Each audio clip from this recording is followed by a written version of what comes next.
Boa tarde, meus irmãos. Que a paz seja conosco. É um prazer muito grande retornar a esta casa, atendendo ao convite tão querido para conversarmos com vocês um pouquinho sobre o Evangelho de Jesus, sobre a doutrina espírita. Como de costume, rogamos aos espíritos que aqui comparecem dirigindo os trabalhos que possam suprir as nossas enormes deficiências, a fim de que o trabalho ocorra como eles planejaram. Eu costumo dizer que dá sempre um frio na barriga quando perguntam se tem alguém vindo pela primeira vez na casa, e sempre tem, né? E aí eu digo a essas pessoas que, se não gostarem, não desanimem, voltem outras vezes, que depois melhora, as coisas vão se ajustando. O tema da nossa conversa de hoje, como dito, está no Evangelho segundo o Espiritismo, no capítulo 10, Bem-aventurados os misericordiosos. E Kardec tira o título desse capítulo de uma das bem-aventuranças que a gente encontra lá no Evangelho segundo Mateus, na abertura do famoso Sermão do Monte, né? Então, nas bem-aventuranças, Jesus vai dar para nós o passo a passo, o direcionamento para que um dia nós sejamos bem-aventurados, para que um dia alcancemos a felicidade. E uma delas é justamente essa. Bem-aventurados os misericordiosos, porque encontrarão misericórdia. E nós podemos pensar, né? O que é encontrar misericórdia? O que é ter misericórdia? Ter misericórdia pode ter, simplificando muito a definição, dois sentidos, né? Um sentido de você ter dó, ter pena, se compadecer com a miséria, com a dificuldade alheia, e também significa você ofertar o perdão a uma ofensa. Boa parte das religiões cristãs entendem, né, que a felicidade que nós desejamos alcançar no futuro não é fruto do nosso esforço, da nossa conquista. Por quê? Até numa visão aceitável para aqueles que entendem a nossa trajetória como espíritos limitada a uma existência apenas, eles entendem que é impossível nós alcançarmos, né, atendermos plenamente aquilo que o Criador espera de nós, sermos perfeitos numa existência apenas. Então, se nós fôssemos esperar, né, ser plenamente misericordiosos para alcançarmos a misericórdia, perdoarmos sempre para conseguirmos o nosso perdão, nós não conseguiríamos atingir essa meta numa existência que é o que eles acreditam. Então, essa bem-aventurança deveria ser dada ao homem de outra forma, normalmente através de um acréscimo de amor do Criador. Seria algo quase que imerecido para nós, focado muitas vezes na nossa fé, na nossa determinação em aceitarmos determinados dogmas.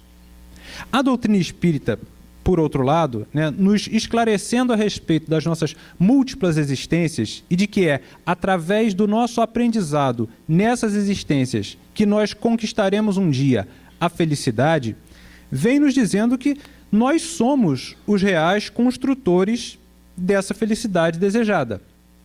Então, quando Jesus diz, bem-aventurados os misericordiosos, porque encontrarão misericórdia, ele não está falando de um perdão gratuito de todas as nossas faltas. Ainda que nós nos esforcemos para perdoar os nossos ofensores. A misericórdia oferecida por Deus na visão da doutrina espírita não está no apagar os nossos débitos, mas sim em nos oferecer sucessivas oportunidades de desfazermos esse passado de débitos que todos nós temos pelas nossas escolhas menos felizes e construirmos um futuro melhor. Então, se nós, espíritos que constantemente nos equivocamos nas nossas escolhas, que constantemente nos desviamos da proposta do Cristo, desejamos uma segunda chance, desejamos a oportunidade de tentar novamente para acertar, também nós devemos fazer por onde e entender as limitações dos nossos irmãos que, vez por outra, nos agridem, oferecendo a eles também essa oportunidade. Essa ideia, né, do nosso comportamento atrelado àquilo que nós desejamos, também está muito presente lá na oração dominical, né, na oração que Jesus nos ensina no Pai Nosso, quando nós, seguindo a orientação do Cristo, rogamos ao Pai que perdoe as nossas dívidas, assim como nós perdoamos aqueles que nos devem. Então, Jesus ele não podia falar tudo, né, naquela época, pela falta de entendimento do povo, a falta de poder de compreensão lógica da nossa existência, mas ele já deixava ali a semente para as verdades espirituais. Então, ele nos ensinava a orar dessa forma. O pedido de perdão pelos nossos equívocos está atrelado ao nosso esforço por também desculpar aqueles que nos ofendem. E todas as vezes que nós rezamos o Pai Nosso, é como se lavrássemos uma sentença para nós mesmos, né? Quando nós dizemos ao Pai, perdoa-me, perdoa as minhas dívidas como perdoo aqueles que me devem, a contrário senso, a gente está dizendo, quando eu não perdoar aquele que me deve, o Senhor também não precisa me perdoar. Né? Depois nós encontramos nesse capítulo 10 do Evangelho segundo o Espiritismo, um item falando sobre misericórdia que vai nos convidar à reconciliação com os nossos adversários.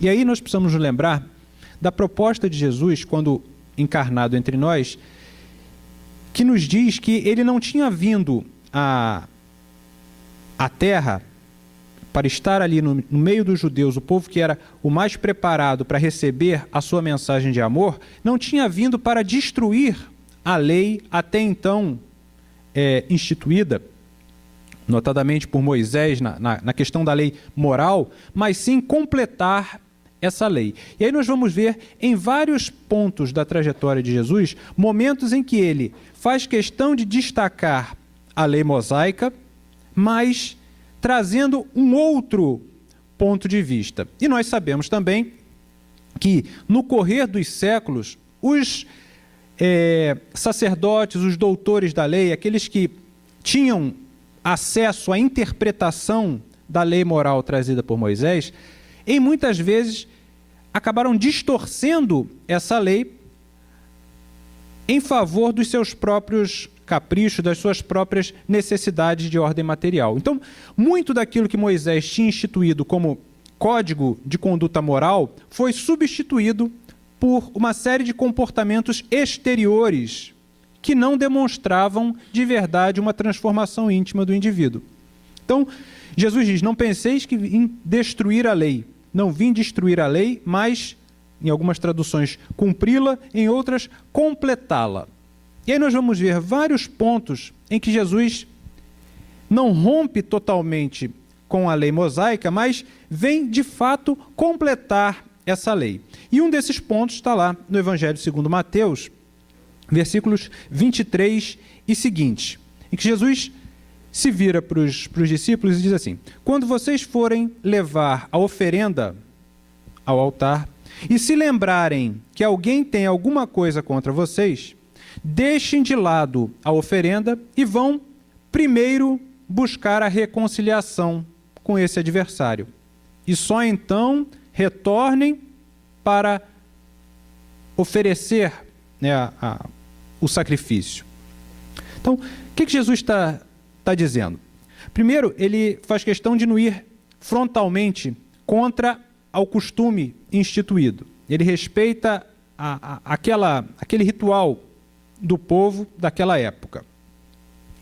Mas destaca que aquela apresentação exterior, aquele sacrifício exterior, não era o mais importante.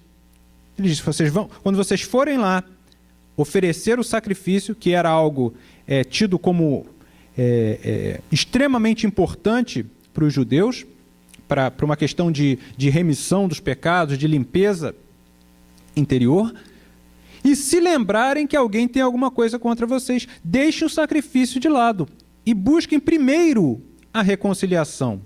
Porque Jesus sabia perfeitamente que aquela oferenda era o que menos importava. E Kardec vai dizer isso para a gente, no item chamado o sacrifício mais agradável a Deus. Dizendo que não é a representação exterior da transformação ou do sacrifício que de fato importa. O sacrifício mais agradável a Deus é o sacrifício da transformação dos nossos sentimentos. E é sacrifício justamente porque nós ainda nos apegamos a uma série de valores que não são os mais elevados, mas que ainda nos dão, em determinadas circunstâncias, algum nível de prazer. Porque senão nós já teríamos abandonado essas situações de imperfeição há muito tempo. Então, para nós, numa visão curta, numa visão limitada da nossa existência, ainda é um sacrifício nos despojarmos dessas imperfeições. Mas é esse sacrifício que é, de fato, o agradável a Deus. E aí, nessa exposição, nessa ideia de que não é a oferenda em si que importa, mas sim a busca da conciliação, Jesus acaba destacando o valor das virtudes reais,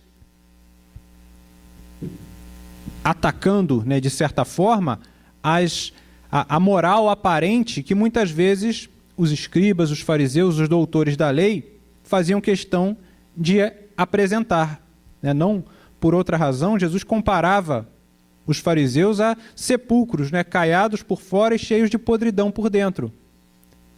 E dizia aos discípulos que eles não podiam mais ter aquele comportamento. Não bastava mais a aparência da virtude. Era imprescindível que, de fato, eles se esforçassem por buscar essa transformação, para se tornarem pessoas melhores. E a busca pela conciliação com aqueles com os quais nós temos algum atrito é imprescindível nesse crescimento espiritual. É uma das formas de exercitarmos a misericórdia proposta na bem-aventurança. Irmos até o nosso adversário, irmos até aquele que tem algo contra nós, buscando acertar, aparar as arestas. Se o outro não quiser, se é verdade que aquele ditado, quando um não quer, dois não brigam, também é verdade que quando um não quer, a amizade não se instaura naquela relação. Mas se o outro não aceita o nosso pedido de reconciliação, se o outro não entende a nossa situação e permanece na posição de não perdoar, aí é problema dele. Nós já teremos feito a nossa parte e teremos nos colocado afinados com a lei. Um dia, e aí a doutrina espírita de novo nos dá uma esperança muito grande nesse sentido, um dia esses laços irão ser reatados da melhor forma possível. Jesus também diz, na sequência dessa passagem, também faz uma outra observação parecida com a primeira, mas que tem uma sutileza. Primeiro ele diz, quando vocês se lembrarem de que alguém tem alguma coisa contra vocês, deixem a oferenda ali e vão primeiro se reconciliar com esse adversário. E depois ele diz, procurem depressa esse adversário, busquem a reconciliação enquanto vocês estão com ele a caminho, para que não suceda que ele entregue cada um de vocês ao juiz, e esse é o oficial de justiça, e esse os leve à prisão, onde vocês vão ter que resgatar, pagar até o último centavo das dívidas. Com o advento da doutrina espírita, essa mensagem fica ainda mais clara para nós. Quando Jesus nos orienta a buscarmos a conciliação enquanto estamos a caminho com o nosso adversário, ele está falando para nos esforçarmos, à luz da doutrina espírita, nos dias de hoje, para buscarmos a conciliação enquanto estamos aqui encarnados, lado a lado. Porque é muito mais fácil, embora para nós pareça difícil muitas vezes essa reconciliação, mas é muito mais fácil nós buscarmos essa concórdia apenas com as lembranças das ofensas de um contra o outro dessa existência, do que levarmos essa questão para o mundo espiritual, quando muitas vezes iremos relembrar de tantos e tantos conflitos que tivemos com aquela mesma pessoa, dores de um lado, dificuldades do outro, ofensas de lado a lado, e aí esse perdão pode se tornar muito mais difícil. Então, enquanto nós temos a bênção do esquecimento daquilo que muitas vezes produz uma antipatia, produz uma rejeição entre nós e outros companheiros aqui na Terra, e já temos esse entendimento, que busquemos a aproximação desses laços. Depois pode ser muito mais complicado. Isso sem falar, né, nos vários e vários casos, né, de perseguições que acabam acontecendo quando um dos companheiros desencarna antes do outro e, por não saber ainda perdoar, por não saber relevar a limitação de um outro e a ofensa recebida, acabam buscando, né, a vingança, buscando o revide, num comprometimento ainda maior com a lei. Então, Jesus tem duas orientações nessa passagem: buscarmos a reconciliação antes de oferecermos, né, ou deles oferecerem a oferenda, e buscarmos a reconciliação enquanto temos oportunidade.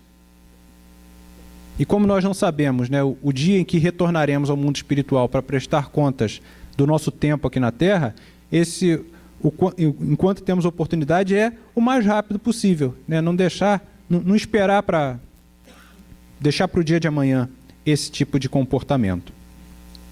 Depois Kardec vai tratar conosco nesse capítulo 10 talvez da atitude, né, que mais se afina com a ideia de exercício da misericórdia, que é o perdoar, né? Exercitarmos o perdão. E o perdão é, na verdade, uma das formas de nós colocarmos em prática o maior mandamento, né, anunciado por Jesus. Quando perguntado qual o maior dos mandamentos, ele fez questão de retirar lá da lei mosaica, né? Às vezes a gente acha que quando Jesus diz amarás o Senhor teu Deus de todo o teu coração, de todo o teu entendimento, de todo o teu espírito, né? Este, o primeiro e maior dos mandamentos, e o segundo, semelhante ao primeiro, amarás ao teu próximo como a ti mesmo. Às vezes a gente acha que isso foi uma criação de Jesus, mas não, ele vai buscar lá na lei de Moisés essas duas orientações que estão em locais separados, mas que na sabedoria do Cristo ele une e sintetiza tudo. Ele diz: no amor ao Pai e no amor ao próximo, como a nós mesmos, estão resumida toda a lei e os profetas. Estão resumidos a lei e os profetas. Então, se nós desejamos estar afinados com a lei divina, na busca pela nossa felicidade, nós precisamos exercitar o amor. O que isso tem a ver com o perdão? Qual o link que existe entre um e o outro? A gente vai buscar lá na questão 886 de O Livro dos Espíritos. Quando perguntados como que poderia ser definida a caridade segundo as lições, segundo a visão do Cristo.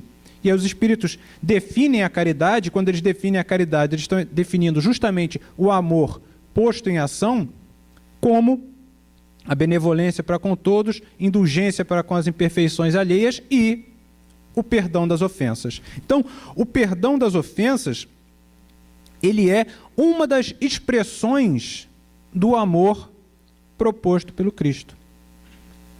Em muitas vezes, o perdão, ou na grande maioria das vezes, ele é a porta para que nós comecemos a trilhar o caminho do amor. Em várias oportunidades da nossa vida de relação, nós não seremos ainda capazes de amar plenamente os nossos companheiros de caminhada. Mas, com um esforço, nós poderemos começar esse trabalho de amor perdoando. E aí nós nos lembramos de outra passagem do Evangelho de Jesus, em que, de novo, ele rompe com uma visão limitada da lei e amplia isso tudo, e da dificuldade que é isso, que é colocar essa passagem em prática, que é quando ele diz para os discípulos assim: vocês aprenderam com a lei mosaica que vocês devem amar os seus amigos e odiar os seus inimigos. Eu, porém, vos digo, amem os seus inimigos, façam o bem àqueles que odeiam a cada um de vocês e orem por aqueles que os caluniam e perseguem. Porque se vocês só amarem os seus amigos, que vantagem tem isso? Também os homens de má vida procedem dessa forma. Então, o que Jesus está dizendo? A lei antiga, e isso é verdade, dizia que os judeus só precisavam amar os seus amigos, e os inimigos poderiam, em alguns casos até, deveriam ser odiados. Isso está lá numa leitura literal da lei mosaica, a gente encontra isso. Até a ideia do olho por olho, dente por dente, do sectarismo mesmo. Eles tinham até na própria visão de Deus deles, era uma visão do Deus de Israel.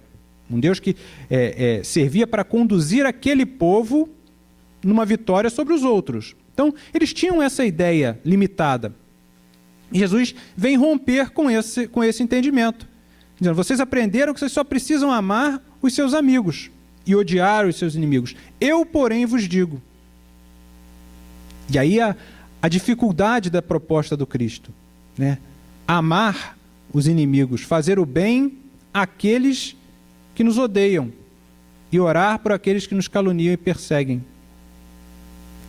É claro, Kardec nos lembra isso, que Jesus não tinha há 2000 anos, e nem tem ainda hoje, a ideia ou a exigência de que nós amemos aqueles que nos agridem da mesma forma que amamos os nossos entes mais queridos. Nós ainda estamos num estágio de evolução espiritual muito distante dos espíritos que já conseguem ter esse comportamento. Mas nós já podemos dar um passo nos afastando do simples ódio a esses adversários. Quando nós deixamos de odiar o adversário e passamos a tentar compreender as suas limitações e exercitar o perdão, nós nos aproximamos da proposta do Cristo do amor a esses inimigos. Nós passamos a ver no outro o verdadeiro próximo. E aí, a gente pode até destacar a própria visão que os judeus tinham antigamente de quem era o seu próximo. Para um judeu médio, o próximo, na visão deles, a quem eles deveriam fazer o bem, era um outro judeu, cumpridor da lei, semelhante a ele. Os outros não eram próximos e por isso eles não precisavam ter para com eles os mesmos, atender às mesmas imposições da lei. Nós vemos isso com muita clareza naquela situação em que Jesus é questionado por um doutor da lei sobre o que deveria fazer ele, doutor da lei, para alcançar, para herdar a vida eterna. E Jesus responde com uma outra pergunta, Ele diz, o que está escrito na lei mosaica? Como é que você interpreta? E o doutor da lei, possivelmente por ter até já escutado a lição de Jesus em outra oportunidade, diz, devo amar ao Pai e amar a Deus e amar ao próximo. E Jesus diz, então, faz isso e você vai alcançar, vai herdar a vida eterna. O doutor da lei podia ter parado por aí, mas ele resolve ir mais além. Ele pergunta a Jesus, mas quem é o meu próximo? Ou seja, se a visão de próximo dos judeus fosse qualquer um, essa pergunta não teria o menor sentido. Quando ele pergunta quem é o meu próximo, ele está, em última análise, perguntando a Jesus qual o entendimento dele sobre até onde deveria ir o amor proposto no maior mandamento.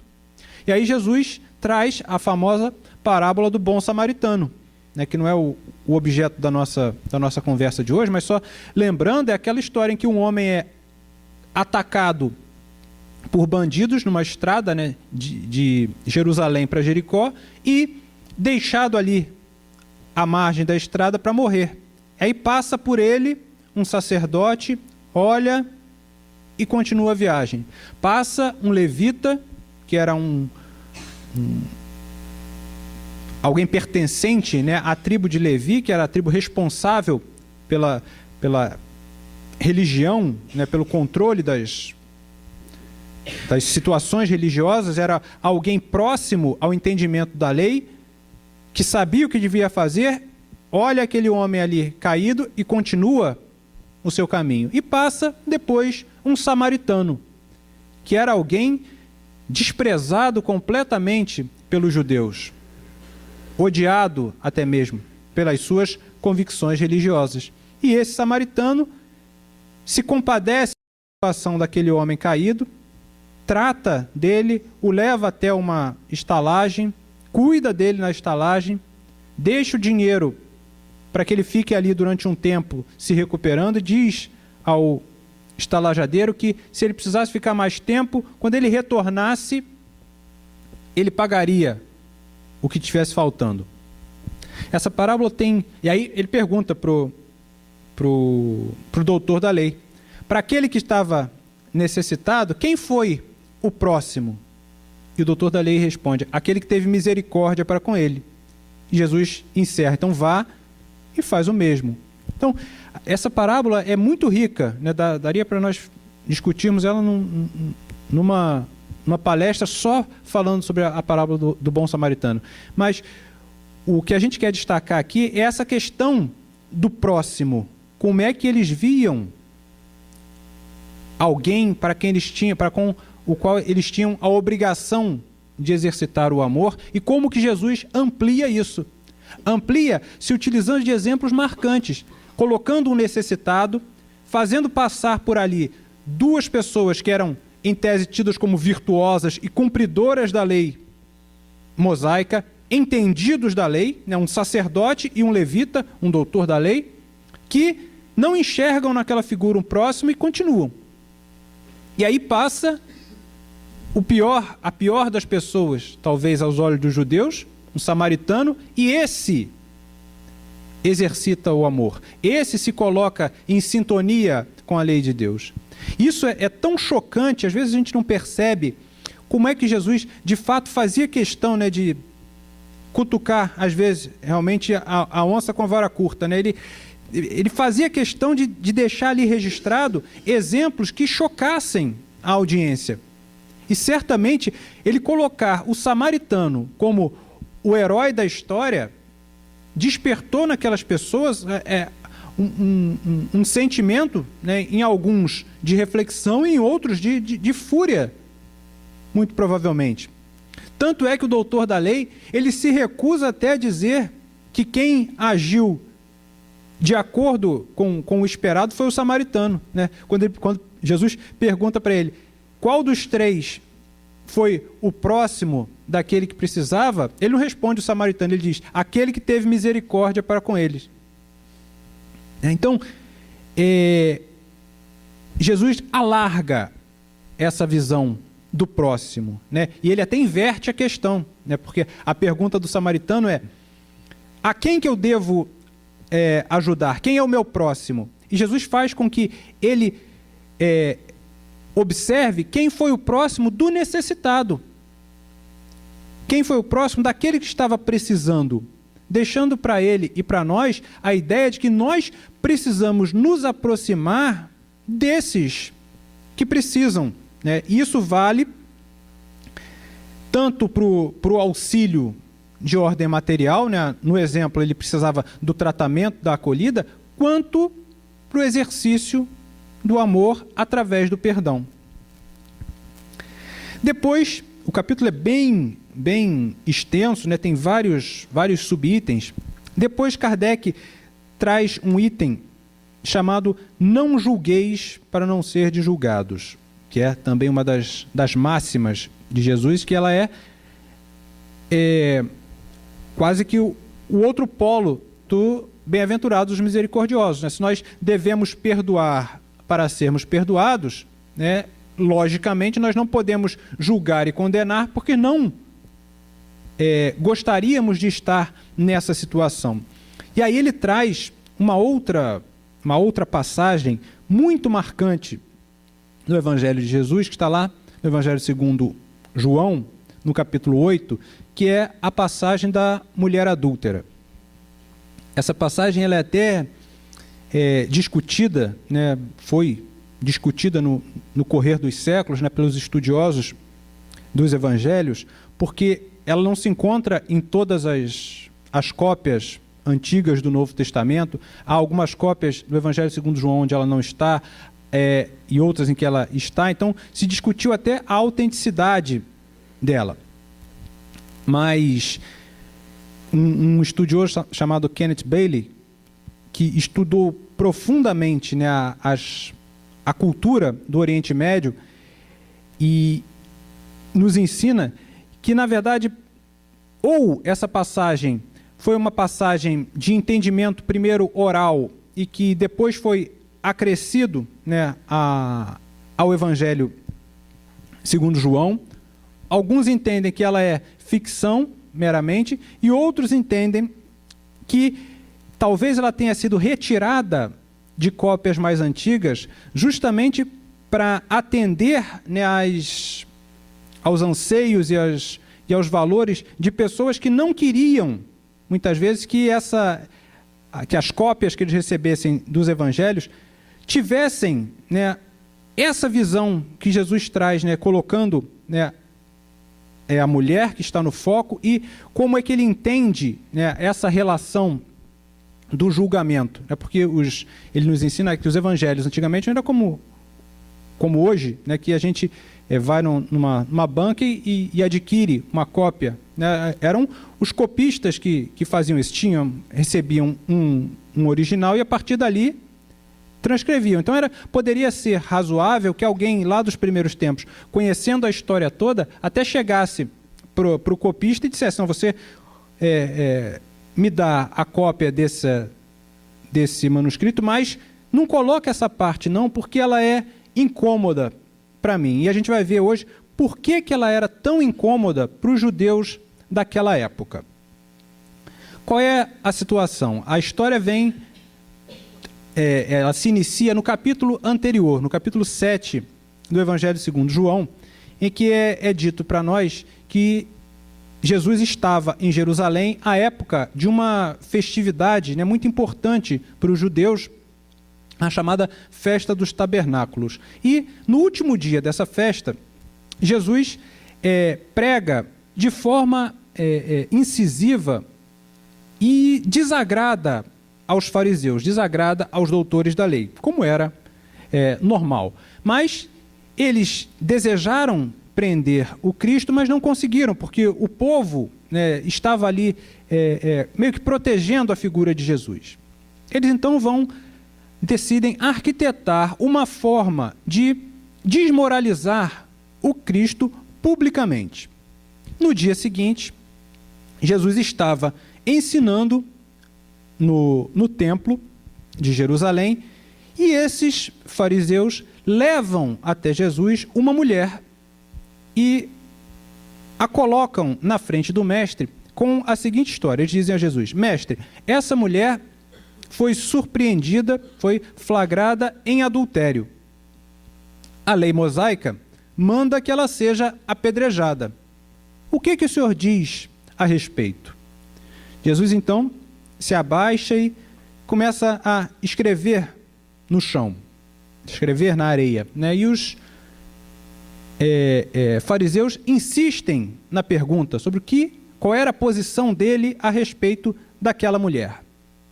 Jesus ergue o olhar e diz a eles: aquele dentre vós que estiver sem pecado, que atire a primeira pedra. Abaixa novamente e continua escrevendo. E aí, um por um, a começar pelos mais velhos, eles vão se retirando, até que ficam apenas Jesus e a mulher. E ele se vira para ela e diz: mulher, onde estão os teus acusadores? Ninguém te condenou? Ela diz: não, Senhor. E ele encerra: também eu não te condeno. Vá e de futuro não tornes a pecar. Bom, qual é a situação dramática, né, envolvida nessa história. Primeiro, a cilada que os fariseus tentam colocar para Jesus. Para nós esmiuçarmos essa cilada, nós precisamos nos lembrar que naquela época os judeus estavam sob o domínio dos romanos. No templo, era um dos locais onde, volta e meia, se iniciava alguma confusão, contestando, né, o domínio desses romanos, e, naturalmente, em épocas de festa, né, as turbulências, né, não são incomuns. Então, os historiadores, não historiadores religiosos propriamente ditos, mas historiadores mesmo daquela época, dão notícia de que nas situações festivas em Israel, as legiões romanas ficavam a postos esperando algum tipo de confusão, justamente para evitar qualquer turbulência.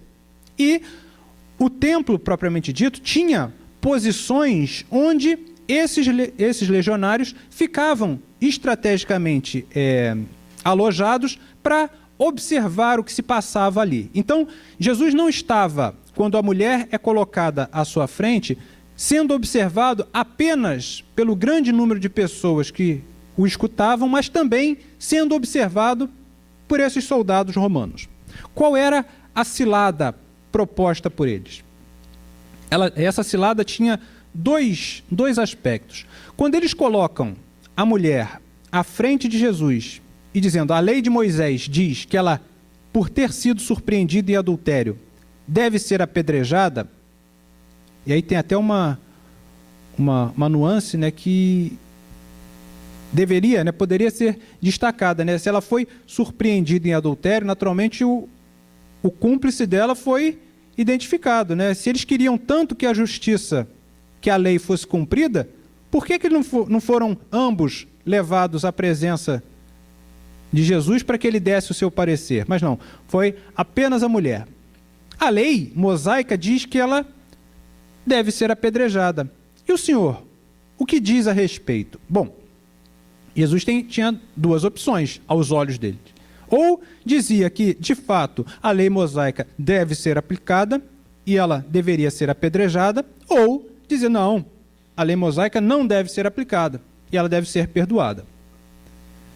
Numa primeira análise, nós poderíamos comparar essas opções de Jesus da seguinte forma: se ele diz que a lei mosaica deve ser aplicada e a mulher lapidada, apedrejada, ele estaria indo contra todas as suas orientações de amor ao próximo, de exercício do perdão, de compreensão das limitações alheias.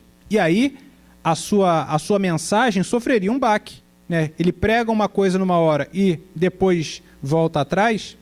Se ele diz não, ela não deve ser apedrejada, ele estaria indo frontalmente contra uma determinação da lei mosaica. Isso, para eles, era muito sério, né? Contrariar, né, a grande figura que era Moisés. Então, qualquer decisão que ele tomasse, nesse sentido, seria prejudicial para ele. No aspecto político da situação, também existia uma cilada. Porque os romanos tinham proibido os judeus de condenarem os seus criminosos, os seus desviados da lei, à pena de morte. Eles não tinham esse poder, né? Tanto é assim que, quando Jesus é preso, ele é levado a Pilatos, né? Não são os judeus que resolvem e executam a pena. Eles precisavam da sanção do governante romano. Então, existia essa proibição. Quando a mulher adúltera é colocada diante de Jesus, ele de novo tem que optar, né, pelas escolhas dos fariseus entre executar o comando de Moisés ou executar a determinação de Roma.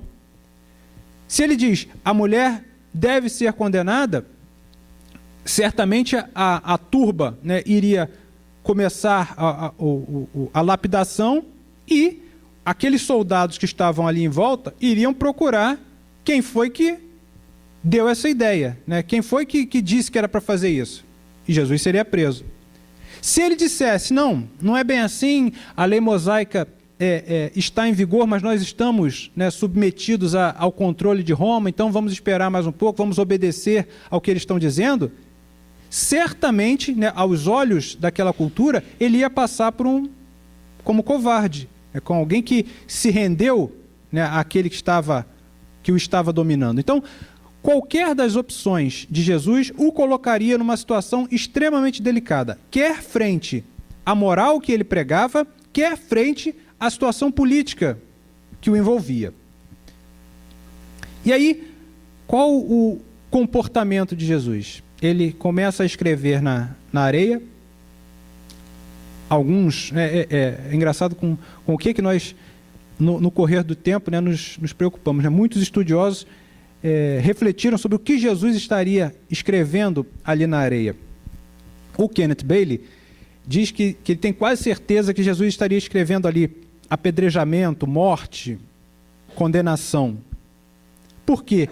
Logo depois, os fariseus insistem na pergunta.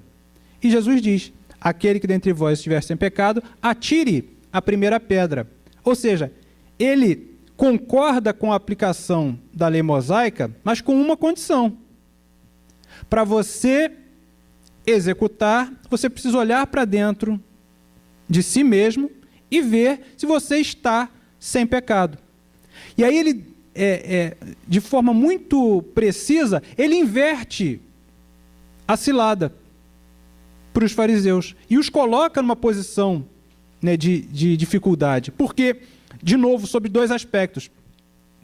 Se alguém ali se julgasse, né, no direito de atirar a primeira pedra, né, enquanto numa posição de desejo dos fariseus, se Jesus dissesse, não, ela deve ser executada, e todo mundo atacasse a mulher, ia ser difícil identificar quem começou a confusão. Poderia ser identificada a figura do Cristo, que foi quem ordenou o ataque, mas a turba não ia ser identificada. Aí vocês sabem, né, que todas as vezes que tem uma multidão desenfreada, né, ela normalmente apronta, né, faz miséria. Nessa posição que Jesus destaca, não. Ele faz questão de dizer, alguém tem que iniciar a execução. Que ela seja iniciada por aquele que estiver sem pecado. Então, se ele fosse preso pelos centuriões romanos por ter ordenado o ataque, certamente o fariseu, o doutor da lei, que atirou a primeira pedra, que começou a confusão, também seria. Então é como se Jesus dissesse, eu até aceito o seu desafio, mas você está disposto a pagar esse preço também? E num viés religioso, também é muito forte a proposta de Jesus. Por quê? A lei mosaica, em várias passagens, faz questão de destacar que não existe, dentre os homens, ninguém que seja extremamente justo a ponto de não ter pecado. Então, alguém que se colocasse nessa posição orgulhosa seria também visto de forma atravessada pelos outros. E aí o que acontece? Além do que, né, fez as pessoas refletirem sobre as próprias imperfeições. E aí Jesus se abaixa novamente e continua a escrever. Dessa vez, os próprios espíritos que comentam a passagem, né, se arriscam a dizer que talvez nessa segunda oportunidade, Jesus estivesse ou escrevendo ali uma das suas máximas, né, como fazer ao próximo aquilo que desejamos que eles fizessem a nós mesmos, como talvez estivesse ali escrevendo um rol, uma lista dos pecados e das imperfeições dos que estavam prestes a condenar aquela mulher. E aí, o que acontece? Numa situação como essa, na cultura do Oriente Médio, de impasse, de surpresa, as pessoas normalmente buscam o comportamento dos mais velhos, dos mais respeitados. Então, eles, naturalmente, que a turba começa a olhar o que eles vão fazer. E Jesus diz, e João diz que aos poucos eles vão um a um se retirando, a começar pelos mais velhos. Até que ficam apenas Jesus e a mulher.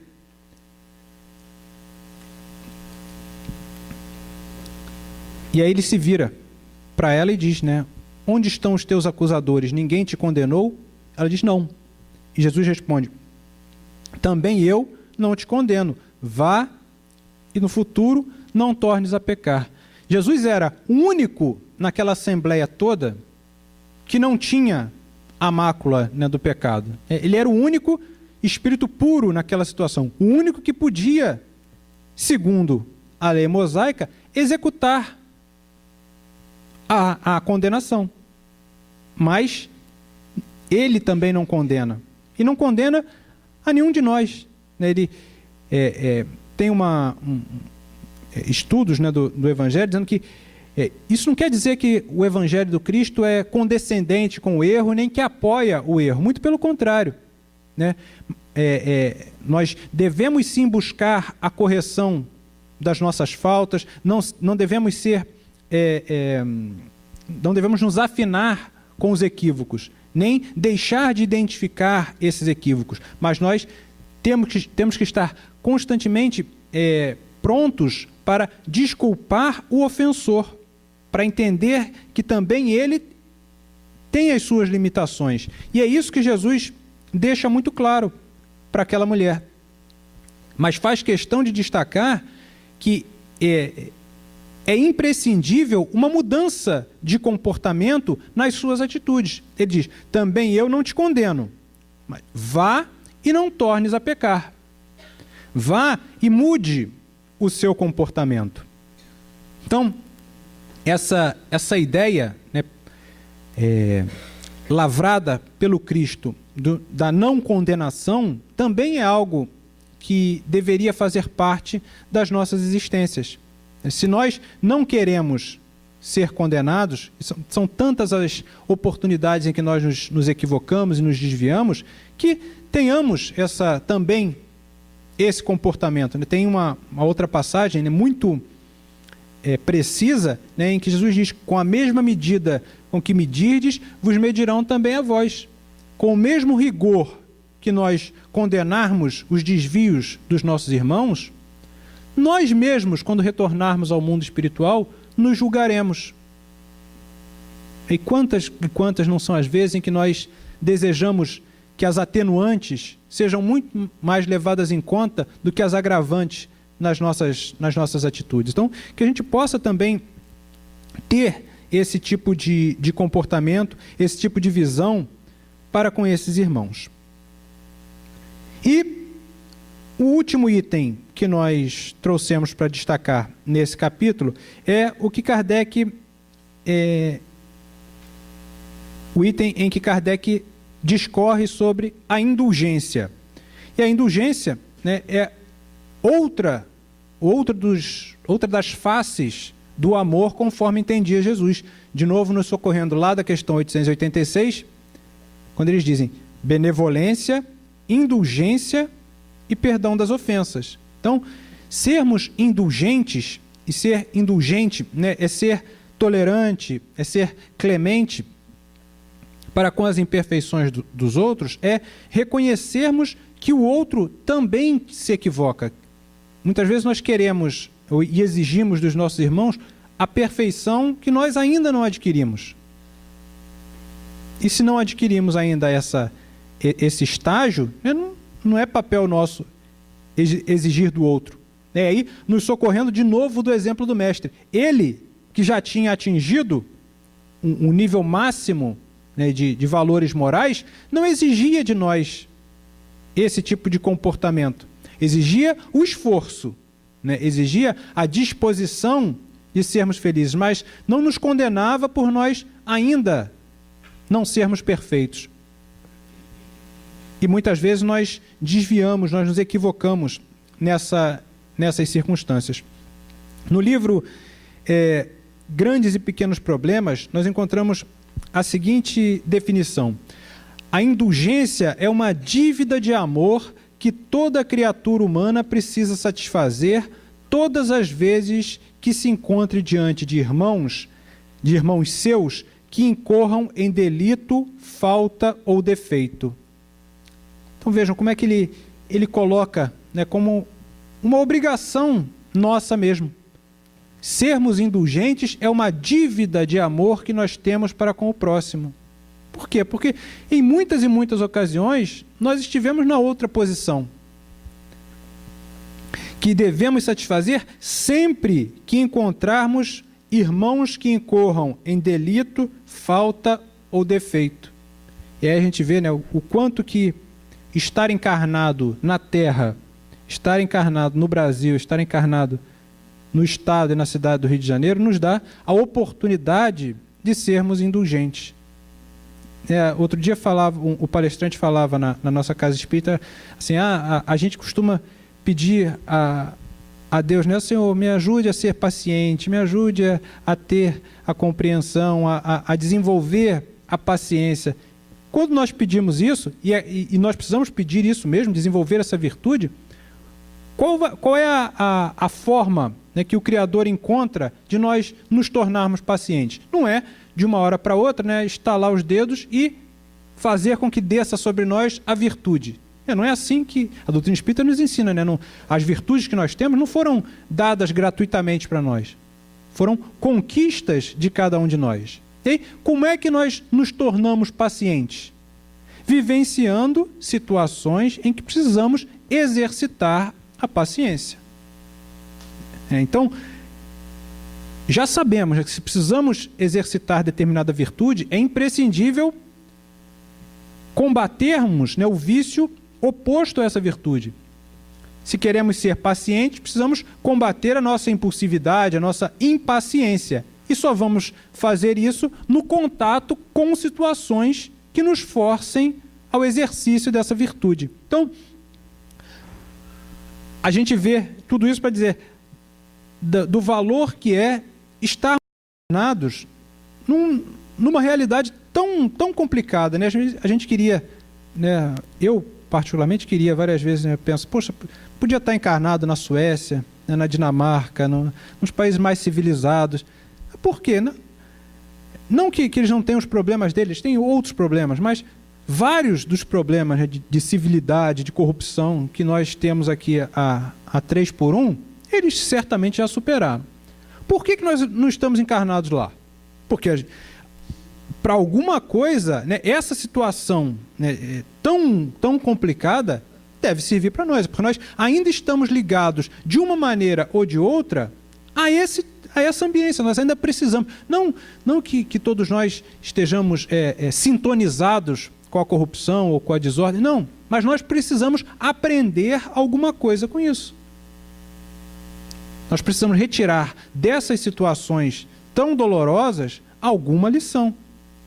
Alguma lição de comportamento interno, quando você vê a coisa errada, né, são dois aspectos. Primeiro, você não concordar com aquilo, não colaborar para que aquilo propague. E segundo, para nós verificarmos dentro de nós em que os nossos comportamentos se afinam com aqueles comportamentos equivocados, com aqueles desvios que nós condenamos. Afinal, existem as grandes corrupções e as corrupções do dia a dia. As grandes desordens e as desordens menores que nós praticamos. Então, mergulhados nesse mundo em que tantas pessoas, em que uma comunidade inteira muitas vezes se apresenta desequilibrada, nós precisamos verificar o que podemos aprender com isso. E uma das coisas que nós podemos aprender é exercitarmos a indulgência, exercitarmos a compreensão. O que voltamos a dizer não é sermos vaquinha de presépio, nem fecharmos os olhos para as dificuldades que nos cercam, né? Nem deixarmos de apontar o que está equivocado. O Cristo fez questão de dizer, né, o que ele achava certo e o que ele achava que estava errado. Firmar uma posição de acordo com o Evangelho, né, não é aceitarmos tudo, né? Aceitar, é assim mesmo, a gente tem muitas encarnações. Não, o nosso papel é compreender a limitação do outro, entender, né, que ele está num processo, né, de crescimento como nós, mas, ao mesmo tempo, começarmos a fazer tudo o que estiver ao nosso alcance para mudarmos essa realidade. Então, vale para todos os aspectos da nossa vida, né? Exercitar a misericórdia também nesses pontos, né? Essa transformação, esse parto realmente pelo qual nós estamos passando como sociedade, na cidade, no país e no mundo inteiro, né? É doloroso, é complicado, mas exige de nós essa indulgência. A indulgência é fundamental para que o perdão se instaure nos nossos corações e, por tabela, num nível mais adiantado, para que a gente consiga colocar o amor em prática. Só quando nós enxergarmos no outro um igual, enxergarmos no outro alguém que se equivoca também como nós, alguém que não é ainda perfeito como nós desejamos ser, alguém que ainda não vai atender plenamente às nossas expectativas, é que nós conseguiremos exercitar a misericórdia, exercitar o perdão e nos aproximarmos da proposta do Cristo. Só assim, um dia, lá na frente, seremos bem-aventurados de verdade. Que Jesus nos abençoe a todos. Muito obrigado pela atenção. Agradecemos.